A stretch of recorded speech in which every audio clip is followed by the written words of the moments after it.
पहल है। देखा जा रहा है कि भोजपुरी में प्लेटफॉर्म नहीं मिल पा रहा है, वहीं पे आप लोग एक स्टार्ट करें शो, ये बहुत ही बड़ी बात है। क्या कहना चाहेंगे विनय सर? देखिए, किसी भी कलाकार को आगे बढ़ने के लिए, आगे आने के लिए उसको अच्छे मंच की आवश्यकता पड़ती है और इस शो के माध्यम से उसे एक अच्छा मंच मिलेगा, उसे कुछ सीखने का, कुछ दिखाने का दोनों मौका मिलेगा। और मुझे लगता है कि इस तरह से वैसे कलाकार जो मुंबई नहीं जा पाए या कहीं और जगह जा कर के उनको उस तरह का काम करने का अवसर प्राप्त नहीं हुआ, उनको बिहार में रहते हुए अपनी कला का प्रदर्शन करने का मौका मिलेगा। भोजपुरी में देखा जा रहा है सर कि भोजपुरी के शो जो आते थे पहले सब बंद हो चुका है, तो आज ये जो स्टार्ट हुआ ये कहाँ पे देखने के लिए मिलेगा, कैसे इसमें लोग भाग ले पाएंगे? देखिए, इसमें भाग लेने के लिए जैसा कि मैं बताया कि जो स्वर परीक्षण 14 जगह होने हैं, उसमें जो स्वर परीक्षण कराने आएंगे उनको एक राशि लगेगी 499 रुपये की, और उसके बाद कोई राशि उनको नहीं लगेगी। और जो लोग इस काम के लिए चयनित होंगे उसमें हम सुपर 6 माने 6 कलाकारों को हम चुन रहे हैं और 6 कलाकारों को हम पुरस्कृत भी कर रहे हैं, जिसमें पहला पुरस्कार 4 चक्का गाड़ी 151 नगद राशि, दूसरा पुरस्कार 2 चक्का गाड़ी 151 नगद पुरस्कार, तीसरा सिर्फ 151 नगद पुरस्कार, और ये 3 हो गए प्रथम विजेता, द्वितीय विजेता, तृतीय विजेता। इसके अलावा जो चौथे होंगे उनको हम लोग देंगे 51,000 नकद राशि, जो 5वें उनको 25,000, और जो सुपर 6 का अंतिम 6 नंबर का विजेता होगा उसको 11,000 नगद पुरस्कार देंगे। और साथ ही साथ इनके 5-5 गाने की रिकॉर्डिंग भी करेंगे, इनके गाने भी रिकॉर्ड होंगे और उसमें हम सभी का सहयोग होगा, जिसमें कि उनके गाने चलें और वो बाज़ार में भोजपुरी के मार्केट को सुदृढ़ करें और अपना भी भाग्य चमकाएं। सर, पहला जो फर्स्ट प्रोग्राम रखा गया था उसमें बहुत सारे लोगों का ये मीडिया बंधुओं को कॉल आता था कि सर कैसे भाग ले पाएंगे, कैसे क्या कर पाएंगे, सरल उपाय बताइए सर। मीडिया सरल उपाय मैं बताया कि 15 मार्च तक का समय है फॉर्म भरने का, और उसका वेबसाइट बता दिया गया है। अब उसके होर्डिंग्स भी लगेंगे, है ना, और आप जब बुलाया जाएगा, और वो प्रक्रिया मुझे लगता है कि अप्रैल में हम लोग करेंगे, क्योंकि 15 मार्च तक तो ये फॉर्म ही फिलअप होता है, आवेदन लोग देंगे कि मैं इसमें भाग लेना चाहता हूँ, और 2 अप्रैल के बाद से हम लोग इस प्रक्रिया में लग जाएंगे। और जैसा अभी तक की स्थिति है, जैसे उस स्थिति के हिसाब से मई के समय में हमारा ये कार्यक्रम शुरू हो जाएगा और हम लोग मई तक रिजल्ट निकाल देंगे कि बिहार, झारखंड और उत्तर प्रदेश ये अस्थायी फॉर्म भरने की भी कोई एक अस्थायी जगह होना चाहिए जहाँ पे ऑफलाइन फॉर्म भरा जा सके, क्योंकि बहुत सारे कलाकार ऑनलाइन, उसके बारे में हम लोग सोच रहे हैं। लेकिन अभी जो है हम लोग का वेबसाइट है, उसी वेबसाइट पे जा कर के लोगों को फॉर्म भरना है ना। और अब इजी हो गया है, जिसके हाथ में भी मोबाइल है वो इतना होशियार हो गया है, और अगर ऐसी कोई सूचना हमारे वेबसाइट पे आएगी तो हम उनको सहूलियत देंगे। हम ये भी सहूलियत देते हैं कि बिहार में जो 8 जगह है उसमें अगर आप बक्सर के लेकिन आप पटना रहते हैं तो आप पटना अपना कर सकते हैं, उसके लिए आपको बक्सर जाने की जरूरत नहीं। विनय बिहारी सर, एक सवाल है आपसे कि सुपर 6 यानी कि 6 कलाकारों को मार्केट में, नए कलाकारों को आप उतारने की तैयारी में है। भोजपुरी को कहीं ना कहीं आगे बढ़ाने में आपका बहुत बड़ा योगदान है, चाहे वो पसरों गायिका देवी जी हो, चाहे कल्पना पटवारी जी हो। क्या विनय बिहारी ये 6 कलाकारों को सक्सेस कर पाएंगे, इंडस्ट्री में वो राज कर पाएंगे? देखिए, एक बात बताता हूँ, कोई कलाकार जब तक उसके पास खुद की योग्यता नहीं होती है तब तक उसको बहुत सहयोग दे करके उससे बड़ा स्टार नहीं बनाया चाहिए। हमारी ये पहल है, हम सभी पूरी टीम हमारी है, और हम क्या बोले कि अच्छा मंच जब होता है तो वहाँ कलाकार को सीखने का भी मौका मिलता है और पुरस्कार जीतने का भी मौका मिलता है ना। अब तक कितने फॉर्म फिल हुआ है?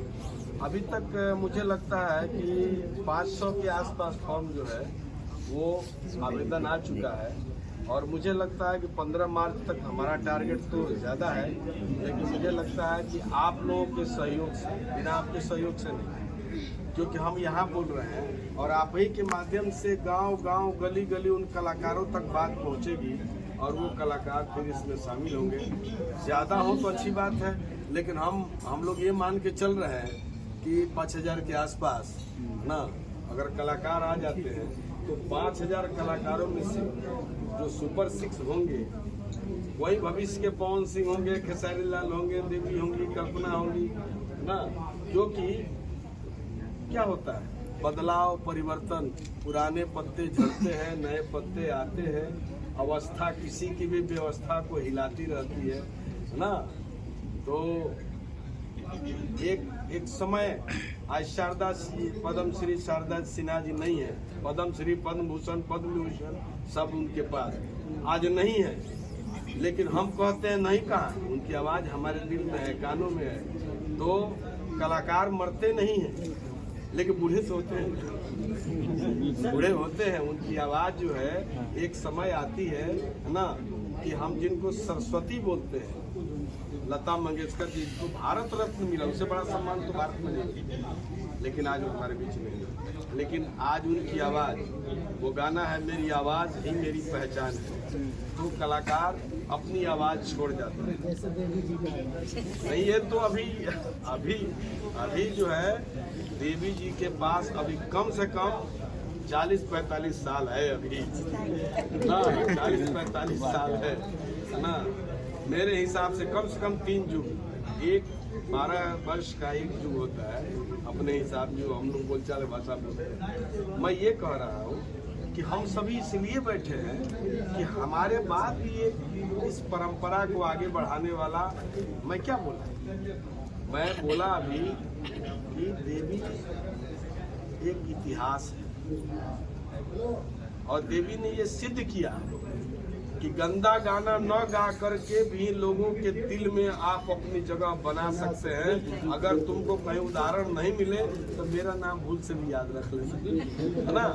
और इस तरह की प्रेरणा से अगर 4-5 और देवी जैसी, है ना, हमारे जैसा, इनके जैसा, उनके जैसा, है ना, अगर इस क्षेत्र में अपना पांव रखते हैं तो जो बराबर की एक समस्या है जो कही जाती है कि अश्लीलता आवश्यकता से ज़्यादा बढ़ गई, मुझे लगता है कि ऐसी प्रतिभाएं जब आएंगी तो हम नहीं कहते खत्म हो जाएगी। इस देश में मर्डर होने पर फांसी की सजा है, तो क्या मर्डर होना बंद होगा?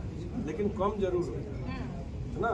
तो मैं ये जरूर कहूँगा कि जिस तरह से इसी बिहार में मैथिली एक बोली थी, भाषा का दर्जा प्राप्त की, और आज मैथिली में जितने गाने निकलते हैं, मुझे नहीं लगता कोई गाना अभी तक तो मेरे कानों तक मैथिली भाषा में अश्लील गाना नहीं सुना। तो इसमें कहीं ना कहीं हमारे मैथिली श्रोताओं का भी बहुत बड़ा योगदान है ना। तो हम कहते हैं कि जब अच्छे लोग आएंगे तो कुछ अच्छी बातें तो अवश्य। देवी जी, नए कलाकार आ रहे हैं आपके इंडस्ट्री में, और नए कलाकारों को कहीं ना कहीं आप लोगों ने प्रोत्साहन दिया है, क्या कहना चाहेंगी आने वाली नई जनरेशन को? पहले तो बहुत बहुत धन्यवाद, विनय बिहारी जी ने इतने अच्छे से एक्सप्लेन किया, सारी बातें बहुत क्लियर हो गई हैं। और इस कार्यक्रम के माध्यम से हम लोग की यही कोशिश होगी कि बहुत सारी जो हमारे जो भोजपुरी के गाने जो कि बहुत विलुप्त हो चुके हैं, हमारी जो परंपरा के गाने हैं, तो हम लोग कोशिश करेंगे वैसे दो को हम लोग पब्लिक के सामने लाएं, जो कि हमारी जो धरोहर है वो लोगों के बीच कायम रह सके।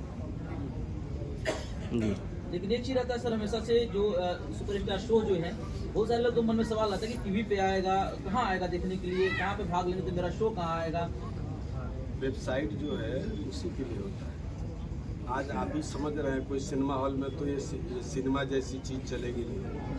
ये जैसे यूट्यूब के माध्यम से, कंपनी के माध्यम से, जब तक प्रोडक्ट बन के नहीं तैयार होता है ना, तब तक ये बोलना थोड़ा सा प्रॉब्लम में रहता है। आदमी कैसे बोलेगा कि इसको, हाँ इतना ज़रूर है कि आप इतने मजबूत हैं और आपसे बड़ा माध्यम जो है हमारे पास आज के युग में नहीं। हमारा काम है कि ये बच्चे जिनको बड़ा प्लेटफॉर्म नहीं मिला, वो कुछ अपने से बड़े लोगों के साथ काम करेंगे, सीखेंगे और आपके माध्यम से, आप सभी के माध्यम से जन जन तक पहुंचेंगे और वहां पहुंचने के बाद